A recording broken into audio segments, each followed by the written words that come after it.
귀한 시간 내주신 국민의힘 최고위원 김병민 패널님이십니다. 네, 감사합니다. 이 외교가 실질적인 여론에 어떤 영향을 미치는지, 또 여론의 향배에 따라서 외교적인 정책 방향들이 바뀌게 되는 예들은 없는지, 이런 애들 의미 있게 토론하는 자리라고 생각을 합니다. 저는 정치나 외교 이뿐만 아니라 우리 사회 내인 전반적인 모든 건 다 계산기를 두드렸을 때 이것이 과연 우리에게 이득이 될 것인가, 이득이 되지 않을 것인가에 따라서 여론이 갈리고, 그렇다면 이 여론이 갈리게 되는데, 이 계산기를 두드리는 과정에서 이것이 얼마나 우리에게 이익이 되고 또 이것이 얼마나 이것이 우리에게 이익이 되지 않을 것인가에 따라서 여론이 갈라진다라고 생각을 합니다. 네, 우선 저는 이 국방과 외교에 있어서 여론이 양극화되는 이유를 전 두 가지로 한번 생각해봤습니다. 일단 첫 번째는 모든 사람이 살아왔던 시대와 사건이 다르다는 점입니다.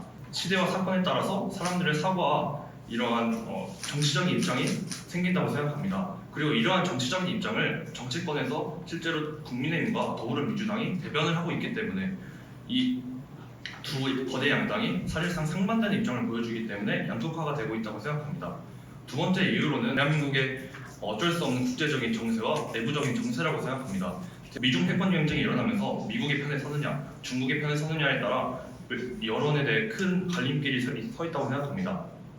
양극화는 자연스럽게 상황적 차이 때문에 일어날 수밖에 없고, 우리가 그걸 너무 극단으로 가는 것을 경계해야 한다고 말씀하셨는데, 저는 사실 지금 양극화가 굉장히 심한 문제라고 생각하는 게, 이미 극단으로 와 있는 상태라고, 그냥 본인이 단순히 어떤 가치를 쫓아서 이게 옳다고 주장하는 것이 아닌, 그냥 너네가 틀렸어, 너네는 예를 들어서 북한을 옹호하는 사람들은 간첩이다, 이런 식으로 굉장히 극단적인 상태에 이미 와 있기 때문에 저희가 또 지금 이런 자리에서 논의를 하는 거라고 생각이 돼서, 북한을 바라보게 되는 관점에서 양 정당이 갖고 있는 인식의 차이가 크게 나타나기 시작했고, 그게 이제 일반 국민으로 넘어가게 되는 순간 의견에 대한 대립 구도는 훨씬 더 강력한 상태로 나아갈 수밖에 없는 상태가 되겠죠. 이 북한을 우리 민족으로서 함께 하나 된 상태로 나아가야 된다는 한반도 평화의 가장 강력한 방점을 찍느냐, 아니면 우리 민족으로서 같이 가야 되는 평화 통일의 대상이긴 합니다만 언제든지 핵과 미사일로 우리를 위협할 수 있는 존재이기 때문에 대한민국 국민들을 보호하기 위한 더 강력하고 굳건한 한미동맹 기반으로의 안보 체제를 튼튼하게 하고, 또 그 현재의 체제 내에서 경제적인 이득을 극대화시켜야 되는 것인가, 이 두 개의 축들이 대립하는 과정들이 있다고 생각하고요. 여기에 한 가지 더 우리의 그 한반도 내에서 국내 여론을 극단적인 대결 구도로 가져가게 되는 또 하나의 축이 존재하는데, 그게 역사적인 문제죠. 우리가 6.25 전쟁 이전에 있었던 이른바 일본의 식민 통치 아래 있었던 수많은 아픈 역사들이 있기 때문에 이제 일본 문제가 꺼내져 나오게 되면 그때는 또 상황이 이제 복잡하게 흘러갑니다.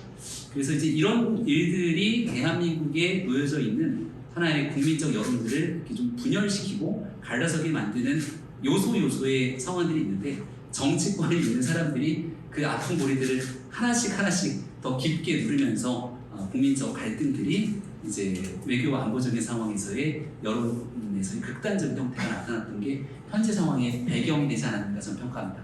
어쩌면 이제 실질적으로 현재가 양당제니까 이 양당제 존재로 인해서 현재 대한민국의 어떠한 갈등 상태나 양극화 상태가 더욱더 고조되고 있다는 말씀이신가요? 조금 과도한 일반화인 것 같고요. 다만 이 북한을 바라보게 되는 특수성은 분명히 대한민국 사회에서 존재할 수밖에 없습니다. 그럼 이걸 어떻게 바라봐야 되는지가 핵심적인 관점인데, 너무나 애석하게도 지난날에 있었던 문재인 정부와 또 민주당의 책임 있는 정치인들은 약간 나이브하게 이 북한 문제를 바라보는 것이 아닌가. 우리 대한민국을 패싱한 채 미국과의 단독 빅딜을 원하는 게 사실상 북한의 손해라는 건 이미 알려진 정설이거든요.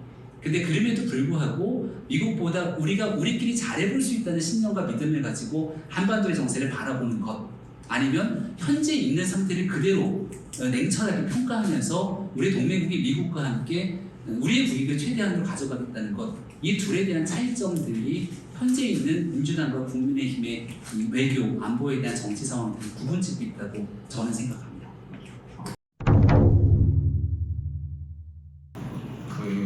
외교 정책을 처리하는 데 있어서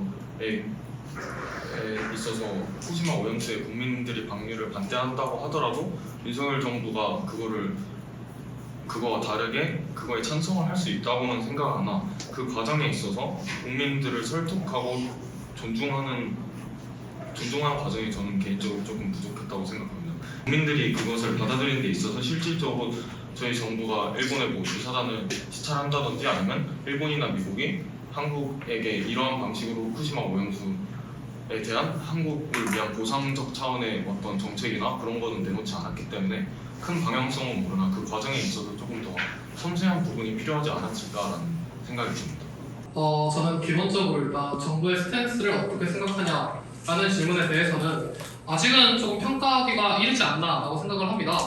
현재 윤석열 정부가 후쿠시마 오염수 방류 문제에 대해서 침묵 내지 옹호하고 있는 원인이 무엇일까를 생각해 보았을 때 한미일 공조 한미일 공조 그리고 관계 강화의 대가로서 어느 정도 일본에게 이것을 침묵하고 있는 것이 아닌가, 그러니까 대가적인 성격을 어느 정도 띠고 있지 않은가라는 생각이 듭니다.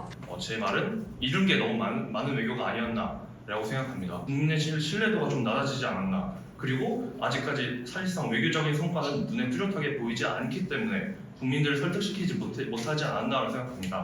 저는 오히려 윤석열 정부가 이런 문제를 대해서 국내 정치적으로 감안을 하고 이 문제를 앞으로 어떻게 해결해 나갈 것인가, 그리고 국민들을 어떻게 설득해 나갈 것인가, 내지는 이제 일본의 이 오염수 문제에 대해서 어떻게 해결 대상으로 바라볼 것인가가 윤석열 정부의 외교적 그리고 정치적 역량을 시험해 볼 수 있는 시험의 장으로서 우리가 바라볼 수 있지 않을까라는 생각합니다.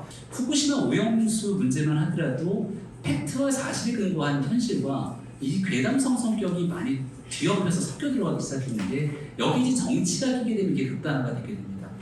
민주당은 대놓고 우리가 이제 정당 뒤에 있는 그 커다란 현수막을 백드롭이라고 부르는데 여기에 후쿠시마 오염수 문제를 가지고 그 방사능 테러라고 규정을 쓰더라고요. 방사능 테러.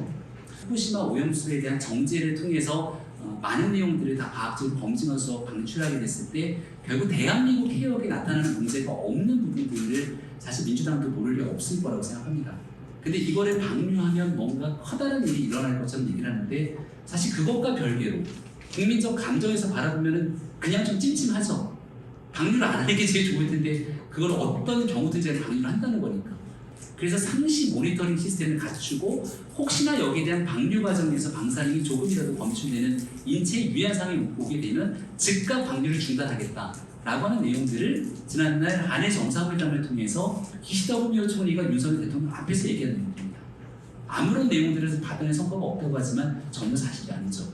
대한민국 정부는 후쿠시마 오염수 방류를 찬성한 적이 없습니다. 지금까지. 하지만 여기에 대해서 국제사회의 검증과 기준에 따라서 방류하겠다는 걸 적극적으로 나서 나 반대세 이렇게 얘기하진 않았죠. 우리 대한민국 정부가 하고 있는 스탠스는 더 정확히 말하면 과거에 있었던 민주당 문재인 정부가 가져왔던 후쿠시마 오염수에 대한 이 방류 문제에 대한 접근과 크게 결이 다르지 않습니다. 중요한 건 우리 국민의 생명과 안전을 최우선으로 지키겠다고 하는 정부의 다짐이고 목표일 것이고 그게 외교적인 우리의 이익과 결부져서 이거를 주고받는 딜의 대상이 아니라는 점을 분명하게 말씀을 드리는 겁니다. 저는 결국 외교나 정치나 모두 똑같이 우리가 이 정책을 시행했을 때 우리가 얻을 수 있는 것과 그리고 우리가 이 정책을 시행했을 때 우리가 잃을 수 있는 손해에 대해서 저울질해보고 그것이 조금 더 우리에게 이익이 된다면 당연히 저는 그것을 선택해야 된다라고 생각을 합니다.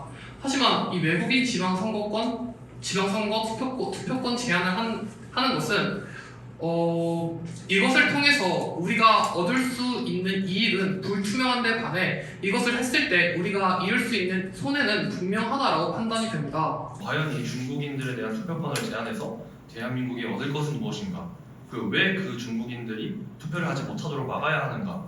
사실상 지금 현재 영주권자들에게 지방선거 투표권을 주고 있죠. 이 영주권을 얻기 위해서는 굉장히 힘든 편에 속합니다. 대한민국은 영주권을 굉장히 얻기 힘들고 사실상 대한민국의 주민으로 봐도 다를 바가 없다고 생각합니다. 단순히 중국인이라는 이유만으로 영주권자임에도 불구하고 사실 저와 비슷하게 여기 대한민국에 살아오신 분들도 계실 텐데 그들을 과연 어떤 이유로 우리가 투표권을 빼앗아서 주지 않을 수 있는지 저는 좀 회의적인 감정이 들고요.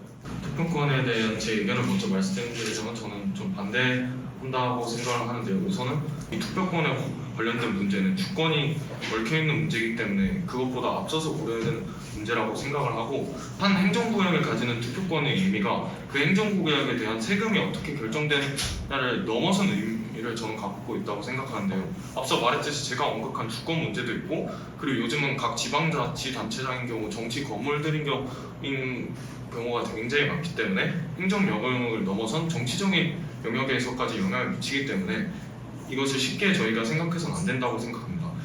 정치를 하는 사람 입장에서 봤을 때 우리 광진구 같은 경우도 이번에 12년 만에 국민의힘 구청장이 되찾아왔는데요. 근소한 차이였습니다. 처음에 여론조사, 출구조사에서 쥐는 거로 나오고 엎치락뒤치락 하다 마지막에 몇 표 해갖고서는 진수하게 이겼는데, 서울 수도권에 있는 웬만한 선거의 결과들이 한 2%? 3%? 혹은 적게는 몇백 표 가지고 선거의 승패가 다릅니다. 근데 여기서 우리가 상호주의 원칙에도 맞지 않는 대한민국 국민이 아니라 외국인들의 투표 참여로 인해서 그 선거에 대한 최종적인 캐스팅 보터 역할을 그분들이 하게 된다면 이게 대한민국 국민들에게 공정한가?